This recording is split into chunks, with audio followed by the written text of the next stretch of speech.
সবাইকে সংবাদ এক নজরে স্বাগত। সঙ্গে আছি ফাতেমা রশিদ।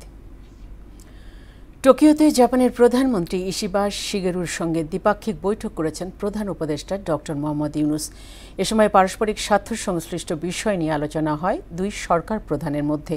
এতে বাংলাদেশের জন্য $1 বিলিয়ন বেশি অনুদানের ঘোষণা সহ 6টি সমঝোতার স্মারক সই হয়।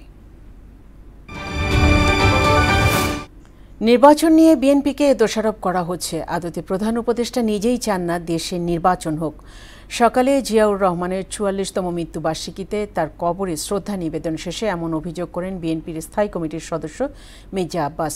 বলেন, সংস্কার করার জন্য বিদেশ থেকে লোক আমদানি করেছে সরকার, কিন্তু সংস্কারের অজুহাতে তারা নির্বাচন বিলম্বিত করছে।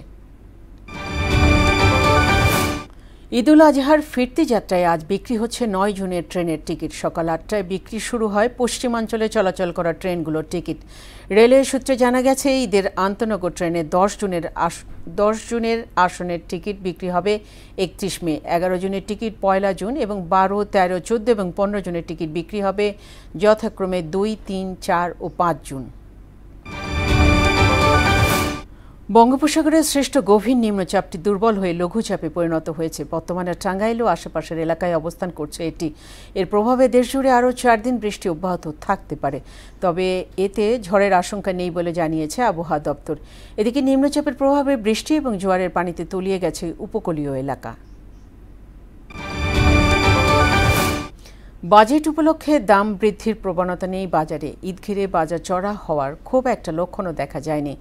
চাল কয়েক সপ্তাহ আগের দামে স্থিতিশীল আছে। একই অবস্থা সবজির বাজার। ডিমের দাম 130 টাকা ডজনে আটকে আছে। অন্তত 50 টাকা কেজিতে কমেছে সব ধরনের মুরগির দাম। এদিকে কয়েক সপ্তাহ আগে বৃদ্ধি পাওয়া এলাচ সহ কয়েকটি মশলা আগের দামেই বিক্রি হচ্ছে। গাজায় ইসরায়েলি হামলায় গত 24 ঘন্টায় প্রাণ হারিয়েছে আরও 67 ফিলিস্তিনি। আহত হয়েছে প্রায় 200। এতে 19 মাস ধরে চলা বর্বরতায় প্রাণহানি ছাড়িয়েছে 54,200। এদিকে গাজায় ইসরায়েল সমর্থিত মার্কিন যুদ্ধবিরতি প্রস্তাব প্রত্যাখ্যান করেছে হামাস।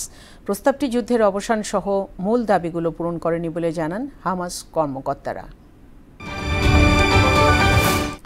লাহোরের সিরিজের দ্বিতীয় টি-20তে আজ পাকিস্তানের বিপক্ষে মাঠে নামছে বাংলাদেশ। গাদ্দাফি স্টেডিয়ামে বাংলাদেশ সময় রাত 9টায় শুরু হবে খেলা। প্রথম ম্যাচে 37 রানে হেরে যাওয়ায় পিছিয়ে রয়েছে লিটন বাহিনী। এবারে হেরে যাওয়া মানেই সিরিজ হার বাংলাদেশের, তাই যে কোনো মূল্যে জিততে হবে তাদের। হেরে গেলে এটি হবে চলতি বছরের দ্বিতীয় টি-20 সিরিজ পরাজয়। এ ছিল সংবাদ এক নজরে। সবশেষ খবর সবার আগে জানতে মোহনার সাথেই থাকুন। এতক্ষণ সঙ্গে থাকার জন্য সবাইকে ধন্যবাদ।